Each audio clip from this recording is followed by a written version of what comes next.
बहुत समय पहले की बात है। सीता अपने बेटा और बेटी और बहू के साथ रहा करती थी। सीता अपनी बहू को एक नज़र प्यार से नहीं देखती थी। सीता अपनी बहू की कामों में कमियां निकालती और रोज़ उसको डांटती, पर उसकी बहू सीता की बहू पायल को कोई फ़र्क नहीं पड़ता। पायल यही सोचती, कोई बात नहीं, माँ जी का तो काम है मेरे हर काम में कमियां निकालने का। क्योंकि पायल बहुत साफ दिल और समझदार बहू थी। वो अपनी सास की हर बातों को नज़रअंदाज करती और अपनी सास को प्यार से समझाती। एक दिन गीता अपनी बहू से बोलती है, ओ पायल, ओ महारानी, कहाँ है तू? खाने में इतनी लेट क्यों कर दी? जल्दी ला, मुझे बहुत तेज़ की भूख लग रही है। कहाँ डूब गई? जल्दी ला मेरा खाना। आजकल की बहुओं से तो खाना नहीं बनाया जाता, कोई काम करने चाहती ही नहीं है। पता नहीं आजकल की बहुएं काम करना नहीं चाहती, टाइम से खाना नहीं दे सकती बड़ों बूढ़ों को। अपनी सास की बात सुनकर पायल बोलती है, माँ जी आई, बस खाना बन गया है। माँ जी थोड़ा सब्र रखें, मैं लाई खाना। अब भी माँ जी छोटी छोटी बातों पर लड़ती रहती हो। फिर पायल अपनी सास को खाना दे देती है। इतने में उसका पति रोहन आ जाता है और रोहन बोलता है, पायल जल्दी खाना लाओ, बहुत तेज़ की भूख लगी है और मेरे सर में दर्द हो रहा है, मैं दवाई खा के सो जाऊंगा। जी, आपके सर में दर्द क्यों हो रहा है? आज आप उदास से लग रहे हो, कोई परेशानी है तो मुझे बताओ, क्या हुआ आपको?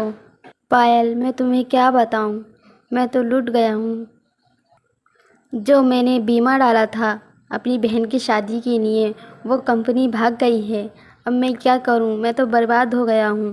वो पैसे अपनी बहन की शादी के लिए बचाए थे मैंने। बताओ मैं क्या करूं? और माँ जी सुनेंगी तो बहुत गुस्सा करेंगी मुझ पर। यह बात सुनकर पायल भी बहुत उदास हो जाती है और अपने पति से बोलती है, आप टेंशन ना लो, कल देखते हैं क्या करना है। और अभी ये सारी बात माँ जी को ना बताना, माँ जी बहुत सुनाएंगी। फिर अगले दिन रोहित अपनी माँ को सारी बात बता देता है। फिर उसकी माँ को टेंशन होती है। फिर वो उसकी माँ गुस्से में बोलती है, हाँ ये सब काम इस पायल के तो हैं, पायल नहीं बोला था इन पैसों का बीमा करा लो, शादी में ज़्यादा मिल जाएंगे। अब क्या हुआ, क्यों गए पैसे?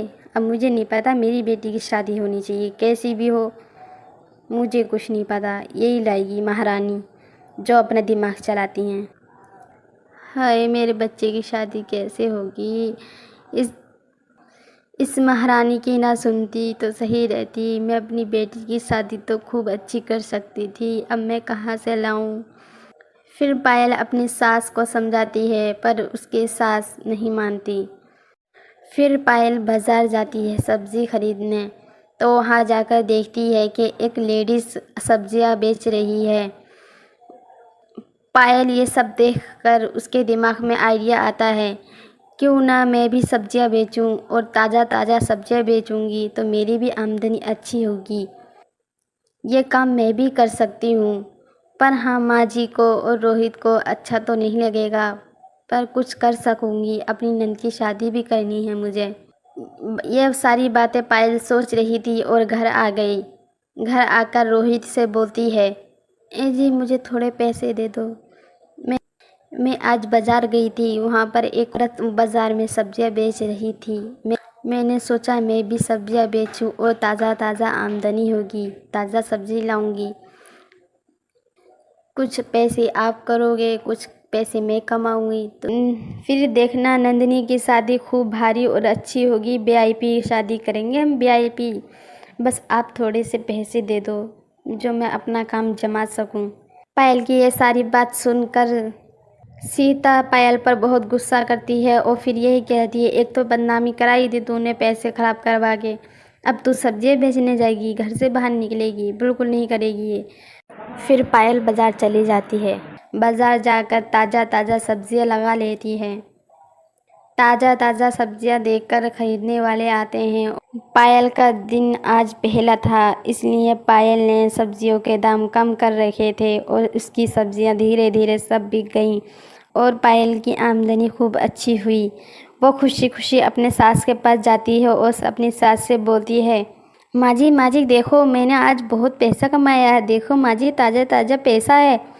माँ जी देखो, अगर हमारे पास इतना पैसा रोज़ का आने लगा तो फिर हमें और पैसों की ज़रूरत ही नहीं, हम अपने पैसे खुद कमा सकते हैं और खुद ही अपनी बेटी की शादी कर सकते। पायल को खुश देखकर और उसकी सब्जियों की आमदनी देखकर सास भी बहुत खुश हो जाती है। फिर गीता पायल का काम में हाथ बटाती और घर के सारे काम करती। पायल सब्जियों का ठेला लेकर अपने बाज़ार में रोज़ बेचने जाती। उसकी आमदनी और भी अच्छी हो गई थी। अपनी पायल और विशाल ने अपनी बहन की शादी वीआईपी शादी करी और दूर दूर तक चर्चा हो गया।